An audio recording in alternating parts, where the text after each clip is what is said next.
This episode is brought to you by Bumble. So, you want to find someone you're compatible with, specifically someone who's ready for a serious connection, totally open to having kids in the future, is a tall, rock-climbing Libra, and loves rom-coms with vegan pizzas on Tuesdays just as much as you do. Bumble knows that you know exactly what's right for you. So whatever it is you're looking for, Bumble's features can help you find it. Date now on Bumble. As couples therapists, we've seen it all, and we know that love doesn't come with a manual. But hey, what's the fun in that, right? So today we're sharing some lighthearted, slightly questionable marriage tips. Plus, we're throwing in some insight from our own experiences as wives, because let's be real, sometimes life teaches you more about love than any textbook ever could. You're listening to Honest Women, the podcast for every woman who's trying to juggle the relationships, roles, and responsibilities that come with modern womanhood and finding it all just a little harder than she thought it would be. We're your hosts, Andrea Berkeley And Jessica Hutchison, your new besties who just happen to be therapists. And while we believe that life is hard and there's no tip or trick that will solve that, it does get just a little bit easier when we can be real with each other and talk about it honestly. You're listening to Honest Women. Good morning, Andrea. Good morning, Jessica. I'm like hoping I can speak right now. I'm like, People don't understand that we have to cut all the times that we're like, "Durr." yeah, I kind of don't believe anything in the world after I learned how to edit. Remember in the early days of the podcast when we were so friggin', I don't know, you're sensitive and your heart and soul is in every minute, still is, but you're just sensitive to what people think. And remember we got like, Are you talking about the yuppie? yeah. So we get all these good reviews and then, yeah, it's one review that said something like, I wanted to like it, but I just can't with the yuppie voices. Do you remember? Yes, I do. I just read that and I actually laughed. Yuppie voices. I laughed. I'm like, I don't even know what that means. Go away. So I'm glad you brought that up. We do read the reviews. I wanted to start the show off by reading a most recent one by Jess Best 21. And I know. Hold up. I know. Listen, it's not me. It was not me. I did not review my own show. Okay, but did you have something to do with this? Because it's Jess. What if it was Jess is the best 21? I would have to have a little cry. When I read Jess Best, my first thought was, cool, she is a child of the 80s because everybody's named Jessica in the early 80s. Jess, are you just like us? I bet we are. She said, great podcast. Thank you, Jess. Mm-hmm. A mom I follow on Instagram did a small shout out to your show, so I decided to listen. So glad I did. I live near y'all, so the content feels super relatable. Oh, I love that so much. Jess, we should be friends in real life, by the way. And now this is going to get confusing. I'm talking to listener Jess, not we are real not friends. you. Yeah, we are. We're friends. We are friends in real life. It's getting confusing, but listener Jess, one day I have a dream that we will have a meetup in person. Do you have this dream, Jessica? I do. I love that. I would love to meet our listeners in person. Yes, we have big dreams, people. We do. We really do. But also, this Jess gave us a really brilliant idea. It was actually someone else's idea. If you're listening to the podcast right now and you love it, we know you do. Come on. How could you not? It's pretty good. If you would just take a screenshot of the episode and you would post it to Instagram and tag us, you can tag at Honest Women Podcast. You can tag Jess or me. All of our stuff is in the show notes. Actually, tag all the things. All of them. We will tag right back at you. We will send you some love notes, but most importantly, it lets the people in your life know that this is a thing you listen to and that you like it, because continue to know that there are so many women who could benefit from these honest conversations. And also, to be fair, it would benefit us. Obviously. Help us out, ladies. We help you. This is Yes. how you can help us. Yes. So on that note, I just want to start off by saying, yes, I am well aware of the irony of this entire topic, aka us giving tip when we are completely against giving tips. Yes, that is like one of the tenets of our show, is that we did not want to bring on a rotating panel of experts. We do not want to tell you what to do. We really want to wait around in the messy middle of life, because that's what I think we all need.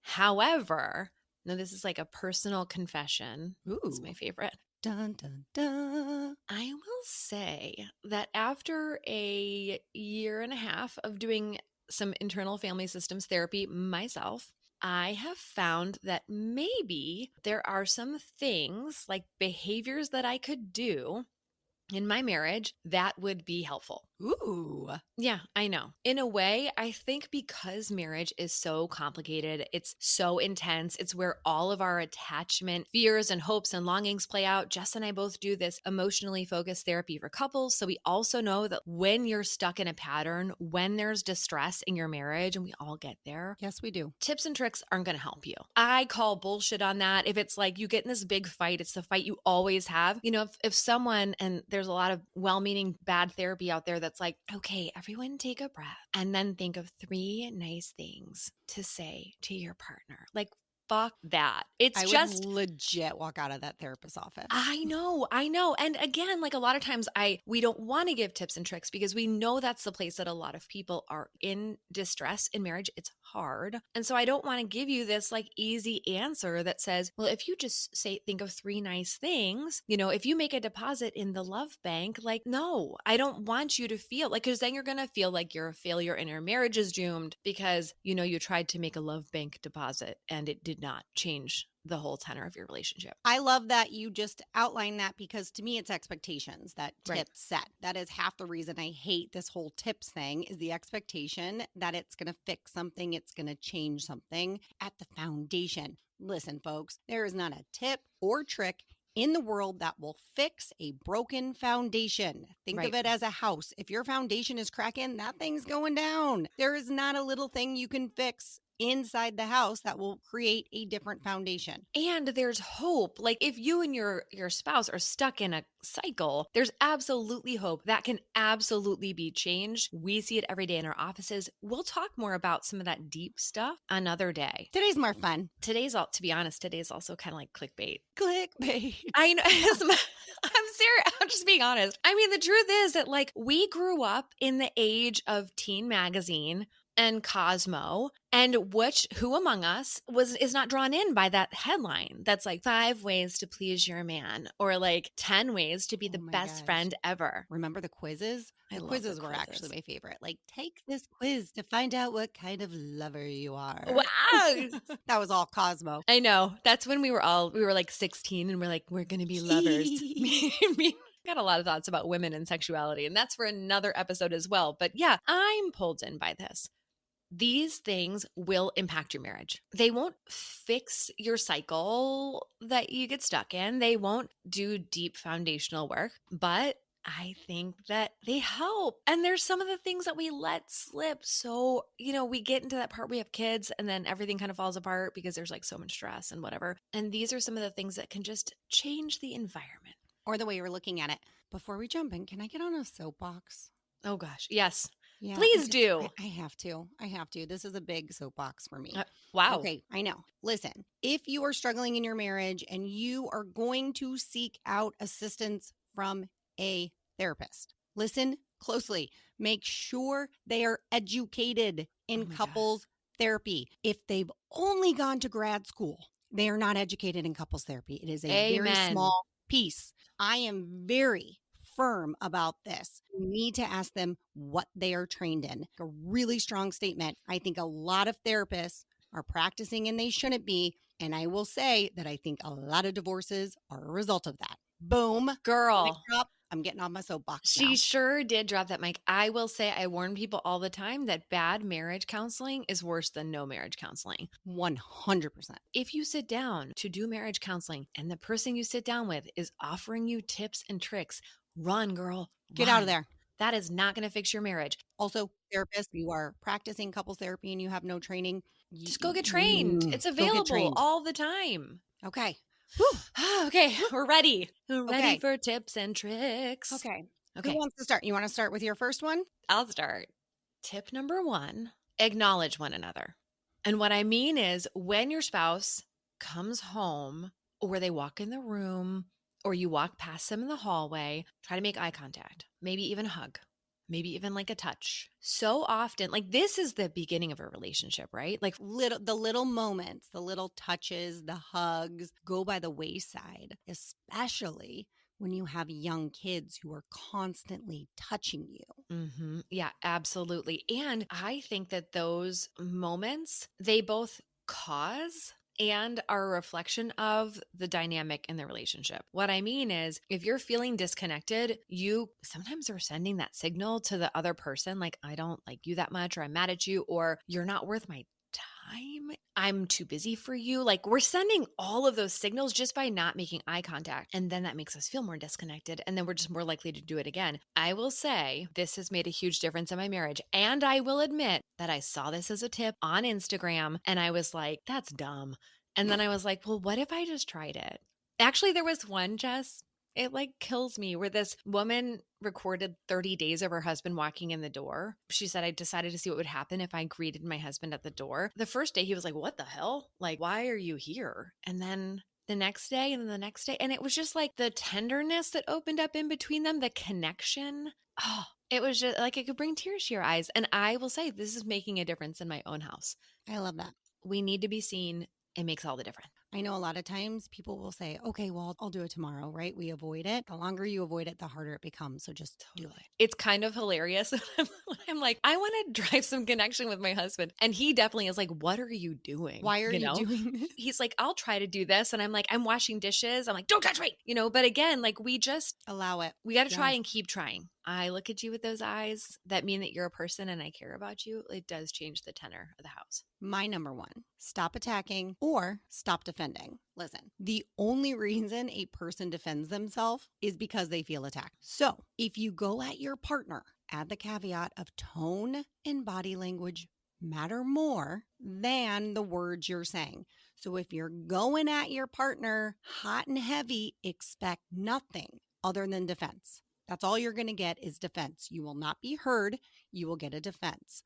Now, if you are usually on the side of defending yourself, try leaning in with a little curiosity, because oftentimes when we are attacking, we feel hurt or we feel let down and we don't know how to show the vulnerability.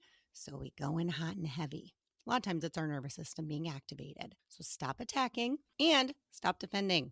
Try to listen instead. I'm telling you guys, if you're in the attack defend cycle, it ain't working. Yeah, it's probably time for couples therapy. Honestly, this is one of the basic foundations of emotionally focused therapy, is that it's a cycle between two people. So I'm so glad that you highlighted both sides. And why I usually get scared about tips and tricks is that I feel like it puts so much pressure often on the person who's the more leaning in partner, or women are the ones that listen to this, right? They listen and they think, okay, well, now I've got to be softer towards my partner. I need to change me.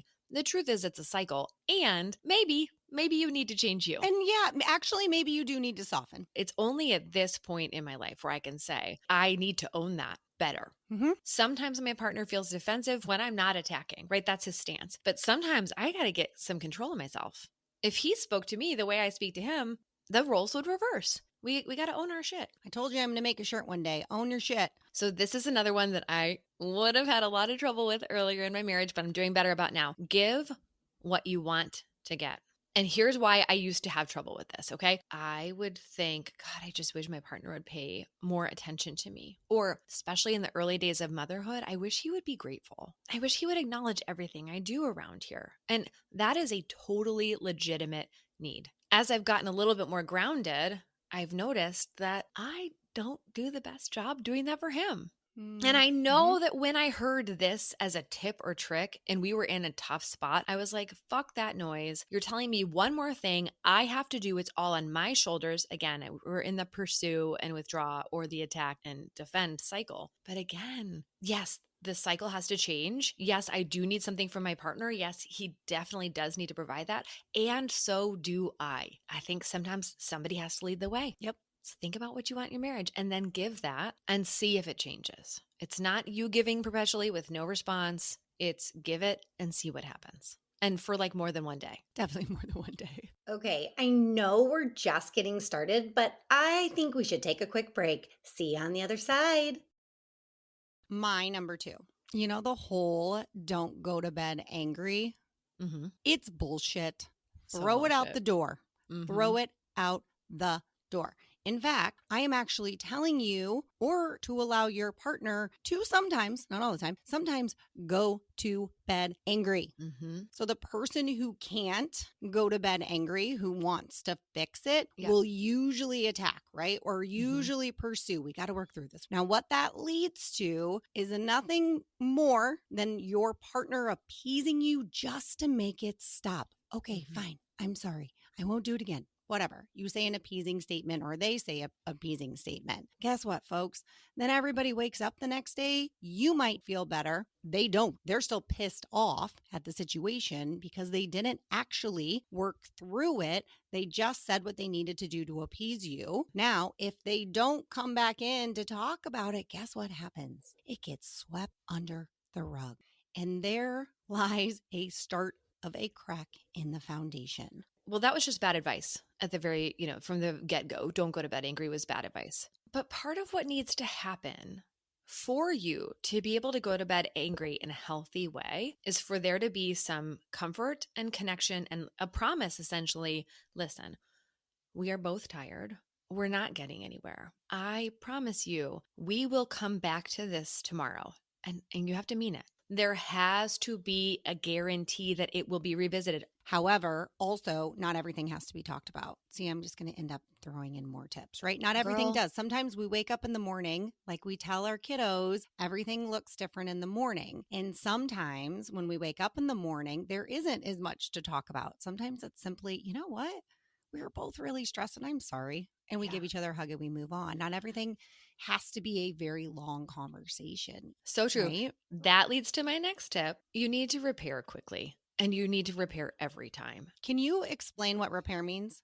Yeah. So repair is basically that coming back together and making things okay after you have a blow up. Repair, what we don't understand sometimes is that secure attachment, which is the bond between people. This is the type of connection that we want, right? Secure attachment doesn't exist because there's no conflict.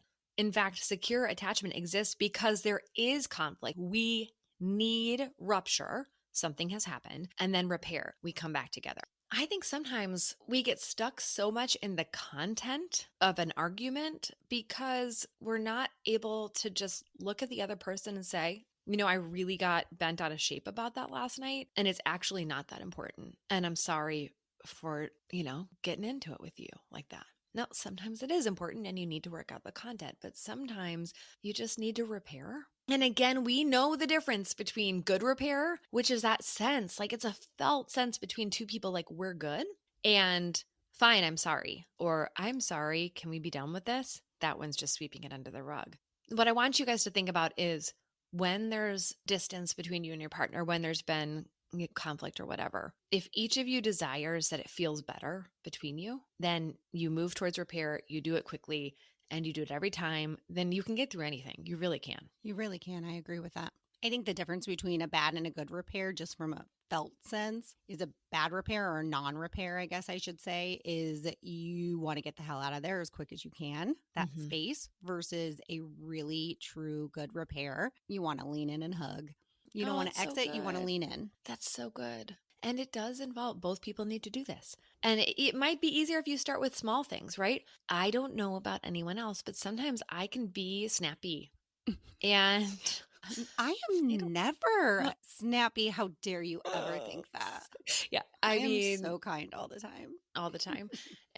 All the time. We just do it not right. And actually, I kind of get things wrong every day. Oh, girl, me too. I think that being able to say, you know what? I was not very kind to my tone. You didn't deserve that. Right? It can be as simple as that. And it just goes so far. Well, and the more you do it, the quicker it becomes. The easier it becomes too. Everybody will say, oh, it takes so long. Well, yeah, when you're trying a new skill, you're absolutely correct. It does take a lot longer. When it becomes part of the process, it's actually very quick and easy. It is. And it's way less scary because if I practice this on a daily basis, if I say, you know what, I'm sorry, I snapped at you and that wasn't cool. And then I can count on my husband saying, I get it. It's okay. I forgive you. Then I know there's a lot of safety there. Then I can step forward because the other option, sometimes what happens is, I'm sorry, I snapped at you. Yeah, I know you're always acting like that, right? Now we're running off. And this is why people don't repair. They're scared of that. They're scared of that. And again, if you get stuck in that spot where you can't repair because it turns into more fight, or attempt to go close to your partner leads to an attack, you probably want to come in for marriage counseling With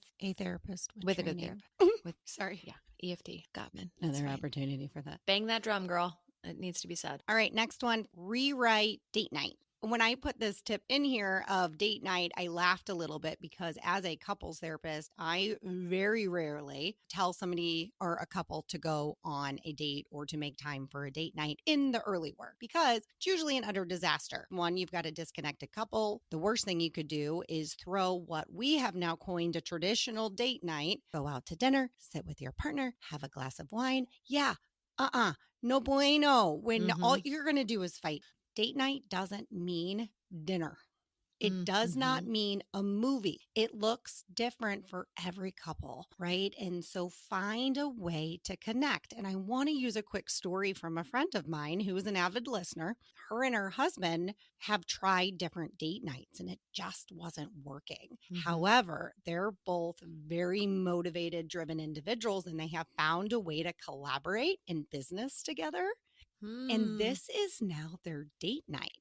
And it's just them brainstorming and working together. And the amount of connection that collaboration has created is really, really cool. And I am just thinking from a traditional couples therapist, how many times they'd say, no, not work. And they would say, that's not date night. Oh, hell yeah, that's date night. You got two people who are having fun together. So rewrite date night, folks. It doesn't have to be dinner or a movie. I love that so much. And I will add that one of the things that our superstar EFT counselor told us early in our work was, could you guys take a break from where you are right now and just give yourselves permission to have fun together? I think so often a traditional date night will fail because we think, I have to get this stuff worked out first. And I think that actually sometimes we just need to have fun together. Yes. Right? Just have a little fun. It doesn't mean you don't have issues. It doesn't mean that there isn't something else to tackle. It just means we need to,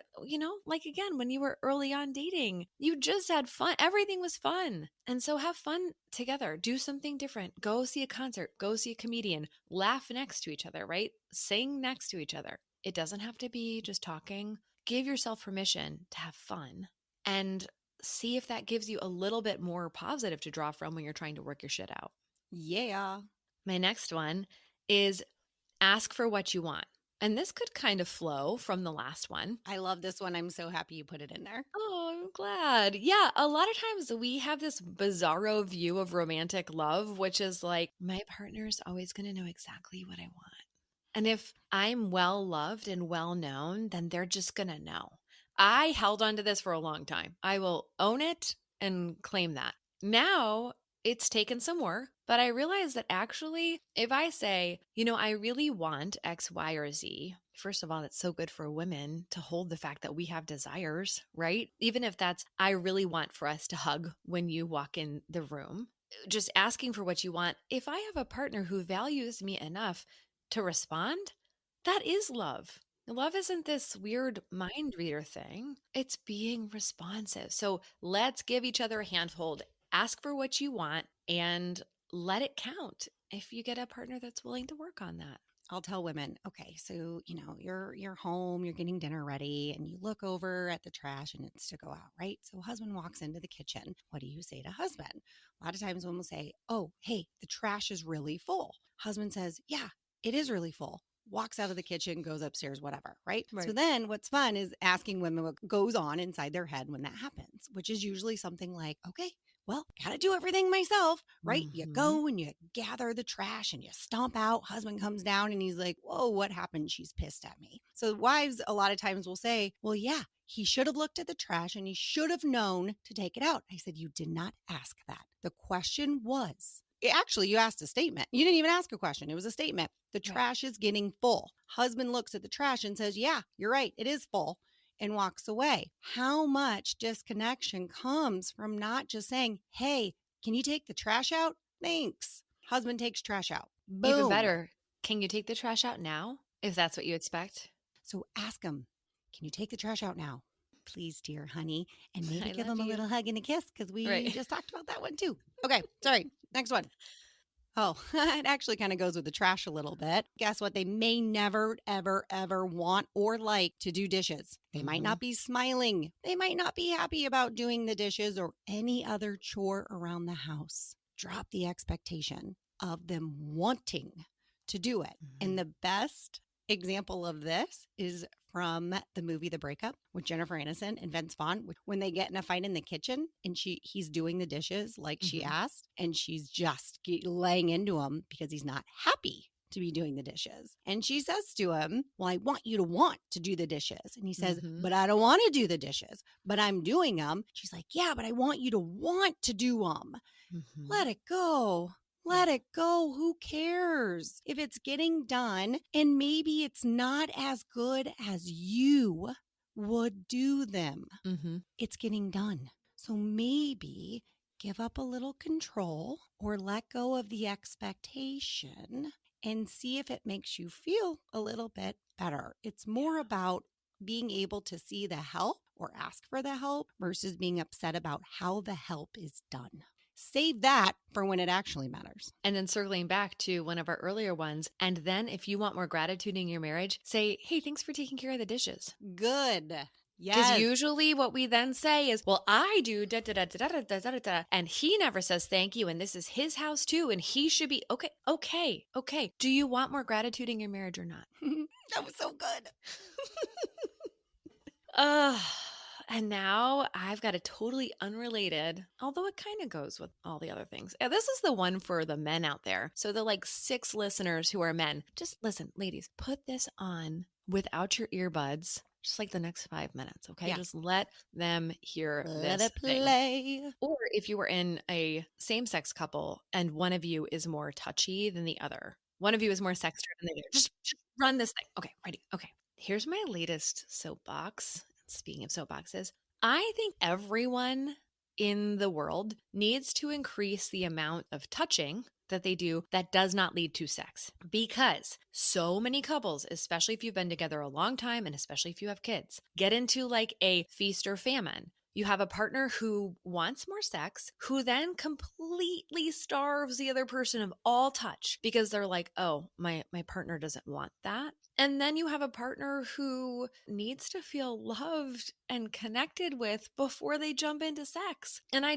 cannot number the marriages that involve no hugs or touches or pats or even just sitting close to one another. And then there's the expectation that there's going to be a healthy sex life, but there's just no connection. This feels bad. This feels bad for everybody. So if you want to feel more connected to your partner, we all need the expectation that we should touch, that we do touch, and that it does not mean we're green lighting sex. In fact, I would challenge couples to do this for a week with sex off the table. Just try to touch each other. Remember earlier in your life when you used to touch each other all the time? Also, it goes back to ask for what you want. I want to be able to cuddle up with you without the pressure of sex, but I want to be able to touch. It's important. Yeah, I want that. I need that. And this is one that we'll have to jump into later. Well, we've got to touch couples and sexuality, but this is one that I think could really be a game changer for couples in a lot of different stages of life too. Big time. More to come on that, folks. Da-dum-cha. Ba-dum-ching. Is that? Ba-dum-bum. That sounded like a dirty. Did you hear it when you said more to come on that? Yes, okay. All right. Just making sure. More to come. COME though. Your mind is in the gutter, girl. It's just where I live. I love it. I love the gutter. It's a great place. All right. My last one is try not to fall out of love at the same time. I know. Because it's true. How many times, and we have to normalize it, there's times where you look over at your partner and think, we're not madly in love with our partner. And actually, I don't even know how you can for 60 years. You can love them.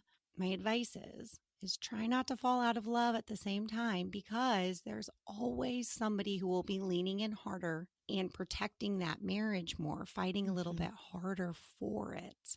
That to me is the key. Well, one of the keys to marriage is normalizing it's okay. Yeah, there will be times where you do not feel in love. No. And that does not mean your marriage is a bad one. Correct. it's just seasons. It's a hard season. That's all it is. Try to fall back in love. So to the women listening today, listen, marriage is hard. Relationships are hard. And there is no tip or trick that is magically going to make it all better. Know that nobody, and I mean nobody, has a perfect marriage, despite what it might look like on the outside. Focus on your own marriage. Focus on what you love about the person that you did choose to spend this life with. I promise you, it makes all the other things a hell of a lot easier to work through. Thanks for joining us today on the Honest Women Podcast. If you loved what you heard, be sure to subscribe or follow us on your favorite podcast app. That way, you'll never miss out on our honest conversation. We're all about spreading the love, so why not share the podcast with the amazing women in your life? You know, the ones who would appreciate knowing they are not alone. For more behind-the-scenes fun and updates, follow us on Instagram at Honest Women Podcast. We'd love to connect with you there. Got something to say? We are all ears. Drop us a line at hello@honestwomenpodcast.com or visit our website at www.honestwomenpodcast.com. Your feedback means the world to us.